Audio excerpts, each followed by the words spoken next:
Iglesia Bíblica del Señor Jesucristo presenta Palabra de Gracia. Quisiera iniciar mi mensaje de esta mañana haciendo con ustedes un ejercicio de imaginación. Yo quisiera que tratemos de visualizar cómo será esta iglesia bíblica del Señor Jesucristo dentro de 30 años, si el Señor no ha venido todavía. ¿Cómo será iglesia bíblica del Señor Jesucristo dentro de 30 años? Bueno, seguramente algunos de los hermanos que hoy están aquí probablemente ya no estén. Es probable también que otros que hoy no están aquí se vayan añadiendo con el paso de los años, o al menos nosotros esperamos, ¿verdad?, que esta iglesia continúe creciendo. Así que la membresía de iglesia bíblica del Señor Jesucristo en 30 años seguramente va a ser diferente. Pero no solo la membresía será diferente, el liderazgo probablemente será diferente. No sé cuántos de ustedes ya hicieron los cálculos, pero dentro de 30 años, 5 de los pastores que estamos pastoreando actualmente en nuestra iglesia tendremos entre 84 y 89 años de edad, si todavía estamos aquí. De los 4 restantes, 3 de ellos estarán entre los 70, casi llegando a los 80. Eso sucederá dentro de 30 años. La pregunta que yo quisiera poner en vuestros corazones, tanto en el mensaje de esta mañana como en el mensaje que vamos a predicar esta tarde, es: ¿qué tipo de iglesia nosotros queremos que sea iglesia bíblica del Señor Jesucristo dentro de 30 años? ¿Qué tipo de iglesia nosotros queremos que sea esta iglesia dentro de 30 años? Y aún pensando más allá, ¿cómo será nuestra iglesia cuando el Señor Jesucristo regrese en gloria? Deseamos que sea una iglesia fiel, con una membresía compuesta de verdaderos creyentes que amen al Señor, que sean coherentes con la fe que profesan. Nosotros quisiéramos que los líderes que tengamos en la iglesia en ese momento fuesen hombres que proclamen y vivan las verdades del Evangelio con una genuina pasión, con un genuino amor por Cristo y por las almas a las cuales ministran. Eso es lo que nosotros queremos. Porque si es así, mis amados hermanos, hay algo que debemos hacer ahora, aparte de orar. Si eso es lo que nosotros queremos, mis amados hermanos, hay algo que debemos hacer ahora. No es mañana, no es el año que viene. No podemos darnos el lujo de quedarnos de brazos cruzados a ver qué sucederá con Iglesia Bíblica del Señor Jesucristo dentro de 30 años o con la generación que viene detrás de nosotros, porque el mundo a nuestro alrededor no está de brazos cruzados ni lo estará durante todos esos años. Mis hermanos, hay una agenda detrás de muchas de las cosas a las que se exponen nuestros hijos. Y esa agenda no incluye que amen al Señor con todo su corazón, con toda su alma, con toda su mente, con todas sus fuerzas. Esa agenda no incluye que nuestros hijos se mantengan fieles al Evangelio, todo lo contrario. El mundo quiere forjar una generación que, sin dejar de ser religiosa, ¿verdad?, a su manera, abrace una mentalidad y un estilo de vida completamente secularizados. Así que si no somos intencionales en el trabajo que estamos haciendo ahora con la próxima generación, me temo, mis hermanos, que tarde o temprano Iglesia Bíblica del Señor Jesucristo seguirá por el mismo camino que han transitado muchas iglesias antes que nosotros. Iglesias que en un momento dado fueron baluartes de la verdad, iglesias que en un momento dado predicaron fielmente la palabra de Dios y hoy son mausoleos. Iglesias locales que desaparecieron del mapa, que ya no existen, o lo que es todavía peor, iglesias donde en una ocasión se predicó el Evangelio de Cristo y hoy día están predicando herejías, están esparciendo veneno desde sus púlpitos. Es esa preocupación la que nos ha movido a predicar estos dos mensajes en ambos cultos, y que, como ya he dicho, hemos titulado Alcanzando a la próxima generación. Ahora debo aclarar, mis amados hermanos, que este es un tema que debe ser de interés para todos los miembros de esta iglesia. No solamente para los padres cuyos hijos todavía están bajo su techo. Todo aquel que ama genuinamente al Señor Jesucristo ama a su iglesia. El que no ama a su iglesia se engaña a sí mismo si cree que ama al Señor. Todo aquel que ama al Señor Jesucristo ama a su iglesia. Y todo aquel que ama a la iglesia debe estar interesado en las próximas generaciones. En la mañana de hoy, quiero que vayamos una vez más al Salmo 78. Quisiera extraer 3 enseñanzas generales que encontramos en el Salmo 78, para luego considerar esta tarde cuál es el papel que juega la iglesia en el cumplimiento de la tarea que yo voy a explicar en la mañana de hoy. Lo primero que nosotros vemos aquí en el Salmo 78 que leímos hace un momento es que es la voluntad expresa de Dios que su pueblo se esfuerce por alcanzar la próxima generación. Es la voluntad expresa de Dios que su pueblo se esfuerce por alcanzar a la próxima generación. Versículos 1 al 3. Escucha, pueblo mío, mi ley. Inclinad vuestro oído a las palabras de mi boca. Abriré mi boca en proverbios. Hablaré cosas escondidas desde tiempos antiguos, las cuales hemos oído y entendido que nuestros padres nos las contaron. Aquí tenemos una generación pasada, nuestros padres, que se ocupó de instruir a la generación presente del salmista. Nuestros padres nos las contaron.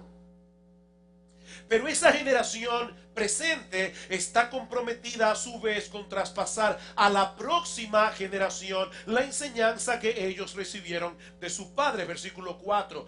No las encubriremos a sus hijos, contando a la generación venidera las alabanzas de Jehová y su potencia y las maravillas que hizo. No sé si se dieron cuenta, mis amados hermanos, pero el salmista no dice simplemente esas verdades que nosotros hemos recibido de nuestros padres, no las encubriremos a nuestros hijos. ¿Se dieron cuenta? Ahí no dice nuestros hijos. Y no es un error de traducción. El Salmo dice literalmente: aquello que nuestros padres nos contaron, no lo encubriremos a sus hijos. Mis hermanos, el salmista no está pensando aquí como padre de familia. El salmista no está pensando aquí únicamente en sus hijos. Él está pensando como un miembro de esa generación presente que tiene la responsabilidad delante de Dios de traspasar eso a la generación futura. Ahora el asunto no termina allí. Versículos 5 y 6. Él estableció testimonio en Jacob y puso ley en Israel, la cual mandó a nuestros padres que la notificasen a sus hijos, para que lo sepa la generación venidera y los hijos que nacerán, y los que se levantarán lo cuenten a sus hijos. Los que se levantarán lo cuenten a sus hijos. En los versículos 3 y 4 nosotros encontramos las primeras 2 generaciones, ¿verdad? La pasada y la presente. Pero ahora en los versículos 5 y 6 encontramos 2 generaciones más. 2 más. Ellos están asumiendo el compromiso de enseñarle a la próxima generación para que ellos a su vez enseñen a su próxima generación. Permítanme poner esto en términos concretos, mis hermanos.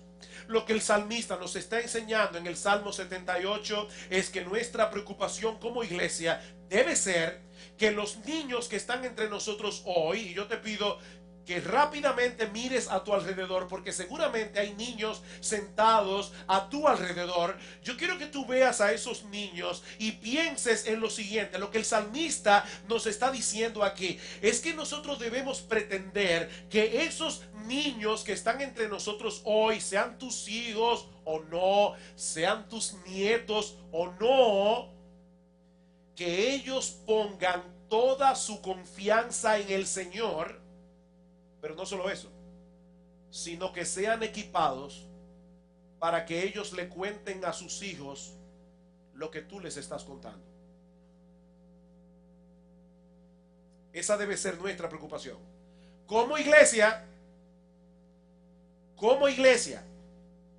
en otras palabras, mis hermanos, y para conectar con lo que dije al principio de este mensaje, nuestro trabajo ahora en el 2014 debe ser hecho con miras a lo que va a estar sucediendo aquí en el 2044.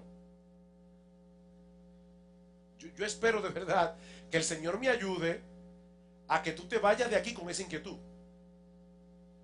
Miembro de Iglesia Bíblica del Señor Jesucristo. Lo que nosotros estamos haciendo ahora como iglesia, según el Salmo 78, debe ser hecho con miras a lo que va a estar sucediendo aquí, por lo menos en el 2044, si el Señor no ha regresado todavía.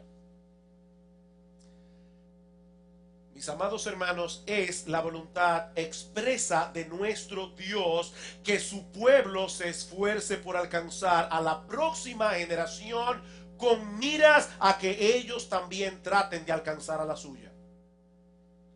Jueces, capítulo 2. Libro de Jueces, capítulo 2. Dios fue muy claro con el pueblo de Israel en ese sentido. Pero lamentablemente hubo generaciones que no fueron fieles a la encomienda que Dios les había dado. ¿Y qué sucedió? Versículo 6 del capítulo 2 de Jueces. Porque ya Josué había despedido al pueblo y los hijos de Israel se habían ido cada uno a su heredad para poseerla, y el pueblo había servido a Jehová todo el tiempo de Josué y todo el tiempo de los ancianos que sobrevivieron a Josué, los cuales habían visto todas las grandes obras de Jehová que él había hecho por Israel. Pero murió Josué, hijo de Nun, siervo de Jehová, siendo de 110 años, y lo sepultaron en su heredad en Timnat-Sera, en el monte de Efraín, al norte del monte de Gaz. Y toda aquella generación también fue reunida a sus padres, y se levantó después de ellos otra generación que no conocía a Jehová ni la obra que él había hecho por Israel. 3 generaciones fueron suficientes para que el pueblo de Israel se apartara de tal manera del Señor que basta con leer el libro de los Jueces para ver el impacto que tuvo eso en esa próxima generación. El pueblo de Israel fue un desastre durante la época de los Jueces, y muy probablemente fue por el hecho de que hubo algo que una generación no hizo. Y sigue diciendo en el versículo 11: después los hijos de Israel hicieron lo malo ante los ojos de Jehová y sirvieron a los Baales y dejaron a Jehová, el Dios de sus padres, que los había sacado de la tierra de Egipto, y se fueron tras otros dioses, los dioses de los pueblos que estaban en sus alrededores, a los cuales adoraron y provocaron a ira a Jehová. Hermanos, ustedes se imaginan que se escriba dentro de 100 años la historia de Iglesia Bíblica del Señor Jesucristo y digan: en el año 2000 había una generación que servía al Señor, pero años después la ira de Dios vino contra esa iglesia? La ira de Dios, porque se apartaron de Jehová.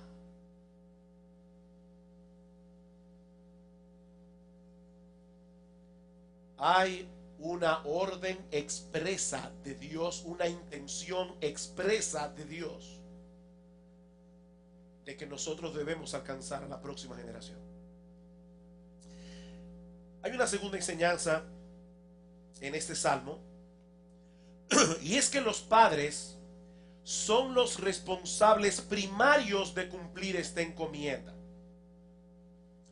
Ellos no son los únicos responsables, y eso lo veremos más ampliamente en la tarde de hoy, pero son los responsables primarios. Volvamos al Salmo 78 otra vez, versículos 5 y 6. Él estableció testimonio en Jacob y puso ley en Israel, la cual mandó a nuestros padres que la notificasen a sus hijos, para que lo sepa la generación venidera y los hijos que nacerán, y los que se levantarán lo cuenten a sus hijos. A sus hijos. Dios mandó que sean los padres. Queridos padres, con el hecho biológico de tener hijos, vino juntamente la responsabilidad de criarlos en la disciplina y amonestación del Señor. Como dice Pablo en Efesios 6:4. Tener hijos es una bendición, tener hijos es un privilegio, tener hijos es una tremenda responsabilidad. Es un paquete. Y todo vino incluido. La iglesia está llamada a ser una ayuda vital para los padres en esa tarea, como veremos en el próximo mensaje, pero la iglesia nunca debe sustituir a los padres en el cumplimiento de su responsabilidad. Deuteronomio capítulo 6. Es imposible hablar de este tema y no tocar Deuteronomio capítulo 6, versículo 4. Pero antes de leerlo quiero hacer una advertencia. Hermano, yo sé que este pasaje es sumamente conocido para los miembros de esta iglesia.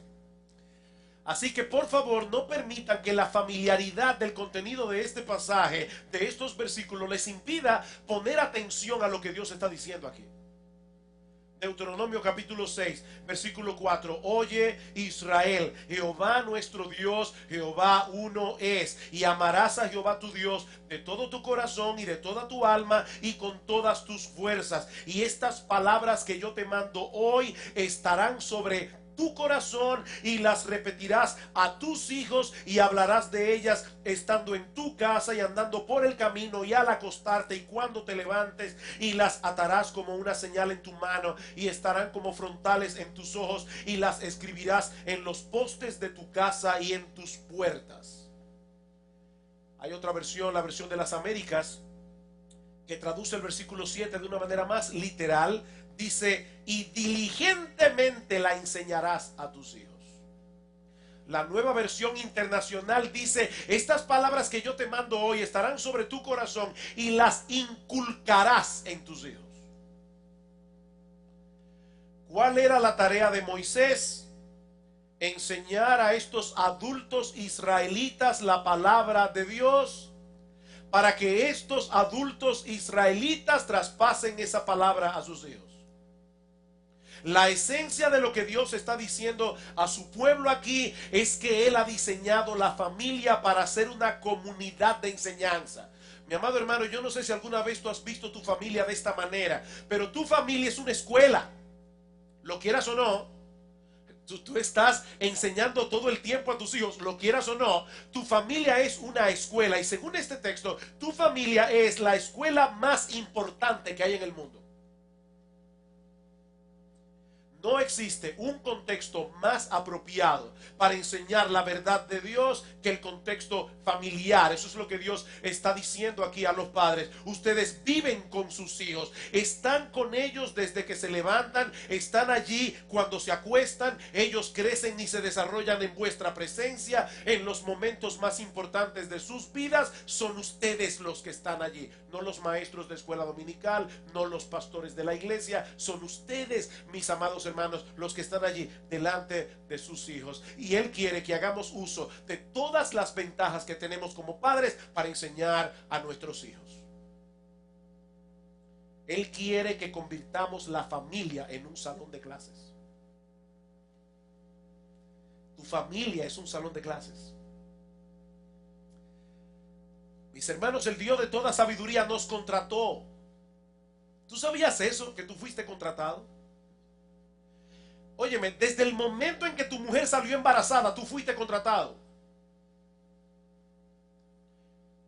Y vas a dar cuenta por el contrato. Tú fuiste contratado para ser maestro en la escuela de Dios. Su principal maestro.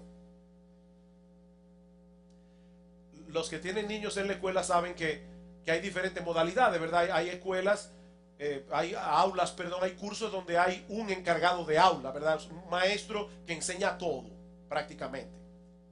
Ya en bachillerato hay un profesor de matemáticas, hay un profesor de historia, hay un profesor de biología. Bueno, lo que yo te estoy diciendo, mi amado hermano, es que tú no tienes ni profesor de matemáticas ni de biología. En esta escuela no, tú eres encargado de aula. Eres tú y tú. Dios te contrató. Esa es tu responsabilidad. Por encima de todas las otras cosas que nosotros hacemos como familia, debemos asegurarnos de que esta venga a ser una comunidad de enseñanza. ¿Qué significa eso? Dice Paul David Tripp. Esto significa que cada situación de problema, conflicto, duda, pregunta, confusión, dificultad, unidad, división, gozo, tristeza, trabajo, descanso, obediencia, rebelión, esperanza, temor, risa, autoridad y sumisión son los que son los momentos, los que hacen los momentos multicolores de la vida familiar. Cada uno de esos momentos deben ser vistos como oportunidades de enseñanza. Esto es lo que hace de la familia, dice Tripp, un instrumento vital para la obra que el Redentor está haciendo en la tierra. Wow, Dios está haciendo algo en la tierra y tu familia es parte de eso. Así que los padres debemos vivir con los ojos y oídos abiertos para capturar todas esas oportunidades y enseñar a nuestros hijos en cada uno de esos contextos diferentes. Ahora, noten algo de suprema importancia. Para que estos padres puedan llevar a cabo la tarea que se les está encomendando, lo primero que deben hacer es amar a Dios y atesorar su palabra en el corazón. Estas palabras que yo te mando hoy estarán sobre tu corazón y las enseñarás. Hay un documento que voy a estar citando mucho hoy en la mañana y en la tarde, el documento de visión del Ministerio de Niños Deseando a Dios. Dicen ellos, este punto es extremadamente crucial. Lo que los padres terminan enseñándoles a sus hijos es lo que ellos atesoran y aman. De la abundancia del corazón habla la boca. Si aman a Dios con todo su corazón, buscarán inculcar ese amor en sus hijos en cada situación que se presente. Por lo tanto, lo más importante que la iglesia puede hacer por los niños es proclamar una visión de Dios y nutrir a los adultos en la sabiduría de las Escrituras. Eso es lo más importante que nosotros podemos hacer como iglesia: ayudarte a ti, equiparte a ti, nutrirte a ti con la sabiduría de la palabra de Dios. Mis hermanos, piensen en esto por un momento. Los padres a los que Moisés se dirige en este pasaje eran hombres comunes y corrientes que no tenían ninguna calificación especial. No lo olviden.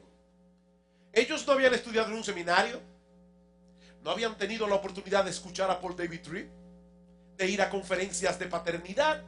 No tenían videos, no podían decir, wow, bajé de Amazon el último video sobre la educación de la familia. Ellos no tenían absolutamente nada de los recursos que nosotros tenemos en el día de hoy. Eran personas comunes y corrientes que se habían pasado 40 años deambulando por un desierto. ¿Qué nos enseña eso? Que todo lo que se requiere para hacer esta tarea es amar a Dios y tener su palabra en el corazón. ¿Qué tú necesitas, mi amado hermano, para hacer esta tarea? ¿Un PhD, un doctorado? No. Tú necesitas amar a Dios y atesorar la palabra de Dios en tu corazón. Deuteronomio capítulo 11, versículo 18. Por tanto pondréis estas mis palabras en vuestro corazón y en vuestra alma, y las ataréis como señal en vuestras manos, y será por frontales entre vuestros ojos, y las enseñaréis a vuestros hijos, hablando de ellas cuando te sientes en tu casa, cuando andes por el camino, cuando te acuestes, cuando te levantes. Dios insiste en esto. Las escribirás en los postes de tu casa y en tus puertas, para que sean vuestros días y los días de vuestros hijos tan numerosos sobre la tierra que Jehová juró a vuestros padres que les había de dar, como los días de los cielos sobre la tierra. ¿Tú quieres levantar una generación bendita? Convierte tu familia en un aula de clases. Dios está interesado en la próxima generación. Y los responsables primarios de esa tarea, padres, somos nosotros, los padres. Esta semana mi esposa me recordó ese texto de Génesis capítulo 18, versículo 19, cuando Dios está a punto de destruir Sodoma y Gomorra. Y Dios se pregunta, ¿voy a encubrirle a Abraham lo que yo voy a hacer? Dice, no, yo le voy a revelar a Abraham lo que yo voy a hacer en Sodoma y Gomorra. ¿Por qué? Porque yo sé que él mandará a sus hijos y a su casa después de sí, que guarden el camino de Jehová, haciendo justicia y juicio, para que haga venir Jehová sobre Abraham lo que ha hablado acerca de él. ¿Saben cuál es la conexión aquí? Dios está diciendo, yo voy a destruir Sodoma y Gomorra y se lo voy a revelar a Abraham, no solamente porque él es mi amigo, sino también porque yo sé que Abraham va a ser fiel en enseñarle a su generación ese rasgo de carácter mío, que yo soy un Dios justo. Yo sé que él va a hacer eso. ¿Puede Dios decir eso de ti? Pon tu nombre ahí. ¿Puede Dios decir, yo sé de antemano que fulano, tú, o fulana, tú, vas a hacer tu mejor esfuerzo por enseñar a tus hijos y a tus nietos los caminos del Señor? Muchas veces se habla de los abuelos y se presupone que los abuelos deben ser consentidores. Cuidado. Nuestra función primaria no es consentir a nuestros nietos. Nuestra función primaria es traspasar a nuestros nietos el conocimiento del Dios de las Escrituras. Esa es nuestra función primaria. Por supuesto, ningún padre puede convertir a sus hijos. Esa es una obra que solo el Espíritu Santo puede hacer en el corazón del pecador. Pero ¿saben qué, mis hermanos? Dios usa medios para hacer su obra, y el instrumento primordial que Él suele usar para salvar a los hijos es la influencia paterna. A pesar de nuestras debilidades, no somos perfectos. A pesar de nuestras imperfecciones. En el documento que hemos citado ya dice al respecto: el resultado de la fe de un niño no está garantizado por tener padres que fielmente nutren la fe en sus hijos, ni está garantizada por estar activos en una iglesia que diligentemente se esfuerza por equipar a los padres y a sus hijos. Óyeme bien, mi hermano, ninguna paternidad garantiza la salvación de los hijos. Pastor, ¿y qué de Proverbios 22:11? Instruye al niño en su camino y aun cuando fuere viejo no se apartará de él. Eso no es una promesa, eso es un principio. Un principio quiere decir que en la generalidad de los casos algo pasa cuando nosotros nos comportamos de cierta manera, pero eso no es una promesa. Eso es como Proverbios capítulo 15 versículo 1: la blanda respuesta quita la ira. ¿Eso es una promesa o es un principio? Es un principio, no es una promesa. Como yo oí a un predicador decir hace un tiempo atrás, imagínense un individuo que va caminando por una calle oscura de la capital, lo asalta un ladrón con una 45 en las manos y le dice: dame todo lo que tienes. Y él piensa: Dios prometió que la blanda respuesta quita la ira. Mira, tal vez tú te levantaste con el pie izquierdo esta mañana, tal vez tu mamá te golpeaba cuando eras niño, tal vez tu padre era un borracho y te abandonó. La blanda respuesta probablemente termine en el hospital con un balazo en el estómago. Porque eso no es una promesa, hermano, eso es un principio. Bueno, de igual manera la Biblia dice en un principio general: instruye al niño en su camino, instruye al niño en su camino. Pero sigue diciendo: este documento. Sin embargo, se nos manda a enseñar a nuestros hijos a temer y amar al Señor. La iglesia y el hogar proveen un ambiente donde Dios a menudo lleva a cabo su obra salvadora en el corazón.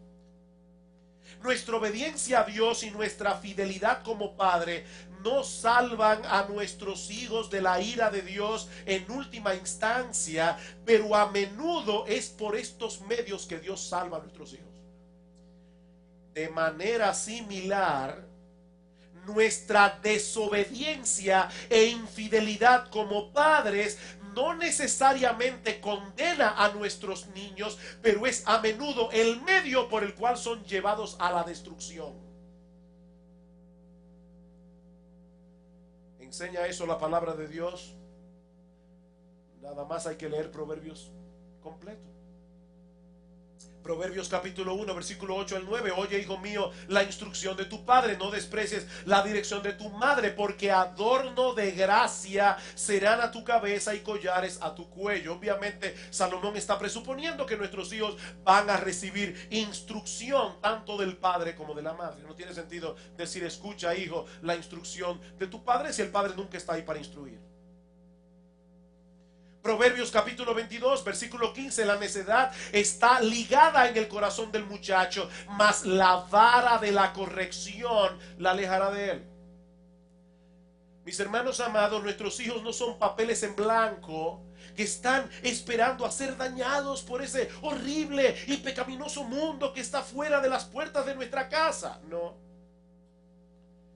ellos vinieron de fábrica con la necedad ligada en el corazón.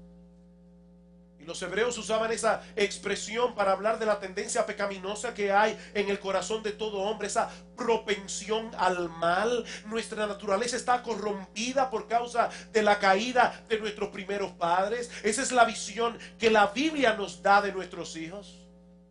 Somos hijos de ira, como dice en Efesios capítulo 2. Dice David en el Salmo 51, yo sé que en maldad he sido formado y pecador me concibió mi madre, pecador me concibió. Así que nuestros niños vienen de fábrica con esa propensión al mal. Por supuesto, al principio se manifestará a través de pecados infantiles, pero déjenme decirle algo, mis amados hermanos. Ese mismo principio de maldad que lleva a un niño de 6 años a empujar a su amiguito por un carrito que él quiere, es el mismo principio de maldad que lleva a un delincuente de 30 a disparar un revólver. Es el mismo principio de maldad.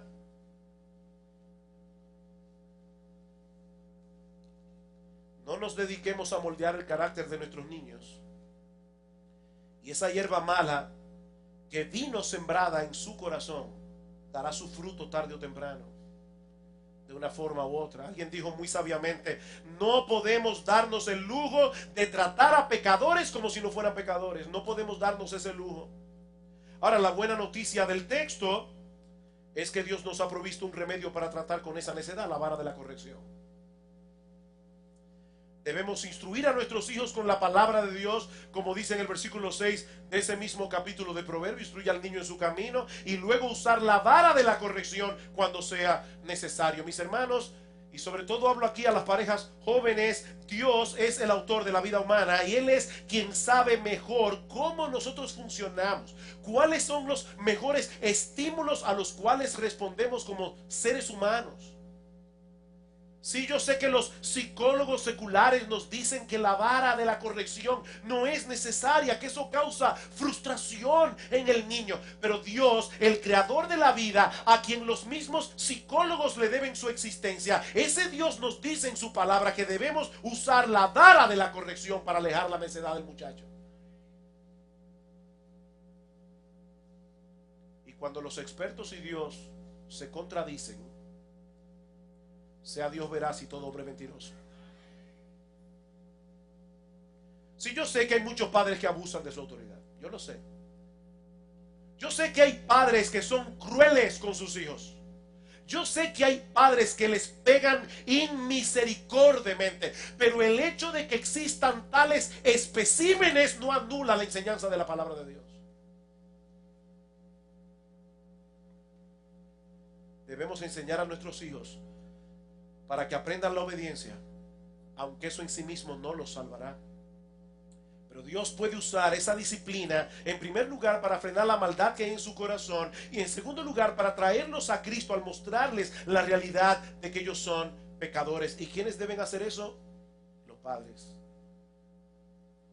Efesios 6:4, vosotros padres no provoquéis a ira a vuestros hijos, sino criadlos en disciplina y amonestación del Señor. Estos textos no pueden ser más claros. La responsabilidad primaria en la formación espiritual de los niños no fue dada a la iglesia, sino a los padres. De hecho, no es verdad, mis amados hermanos, que no importa lo que la iglesia haga, si los padres no hacen uso de eso que la iglesia hace, la iglesia está trabajando en mano. Si tú llegas tarde a la escuela dominical o simplemente no vienes a la escuela dominical, no importa qué tan buena pueda ser el currículum, no importa qué tan diestro pueda ser el maestro, no importa qué tanto poder tenga enseñando la palabra de Dios, tus hijos no se van a beneficiar de eso porque no están aquí. Tú decidiste no venir, tú decidiste llegar tarde. Así que aún lo que la iglesia hace para ayudar a los padres depende de lo que los padres decidan hacer. Hace unos años atrás, 2 sociólogos de Harvard hicieron un estudio para determinar cuáles eran los factores cruciales que incidían en la delincuencia juvenil. Llegaron a la conclusión de que hay cuatro cosas que son esenciales, que son necesarias para prevenir ese mal. Primero, la disciplina del padre. Dicen ellos, debe ser firme, justa y consistente.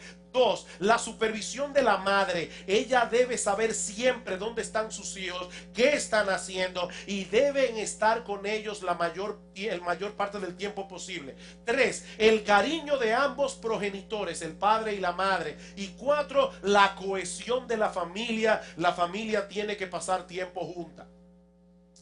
Yo no sé si a ustedes les pasa lo mismo que a mí, pero cuando yo leo estudios como estos, una de las primeras cosas que vienen a mi mente es el tiempo y el dinero que se hubieran ahorrado si lo hubieran creído a la Biblia. Eso ya lo decía aquí. No había que buscar a 2 expertos de Harvard para decir eso y gastar quién sabe cuánto para hacer esos estudios. Hermanos, yo tengo un problema.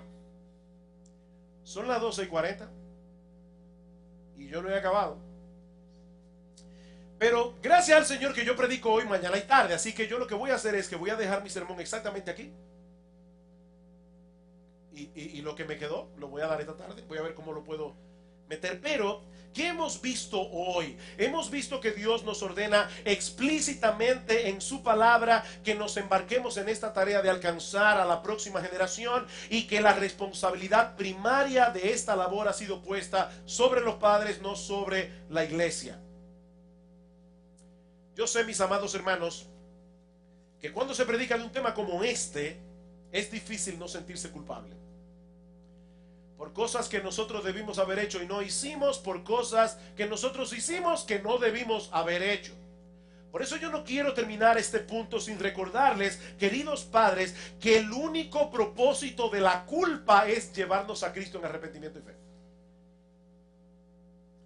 Es el único propósito de la culpa. Lamentar el pecado cometido no nos ayudará en absoluto para hacer lo que debemos hacer en el presente y en el futuro, a menos que confesemos nuestros pecados y, amparados en el perdón divino, tomemos la determinación de ponernos en las manos de Dios para ser usados en traspasar la verdad divina al alma y al corazón de nuestros hijos y a los hijos de nuestros hijos. Así que si tú te sientes culpable, mi amado hermano, mi amada hermana, recuerda que el único Padre perfecto es Dios. Y que al final de cuentas nosotros estamos aquí precisamente para llevar a nuestros hijos a confiar en ese Padre perfecto. Nosotros no somos perfectos. El que encubre su pecado no prosperará. El que lo confiesa y se aparta alcanzará misericordia.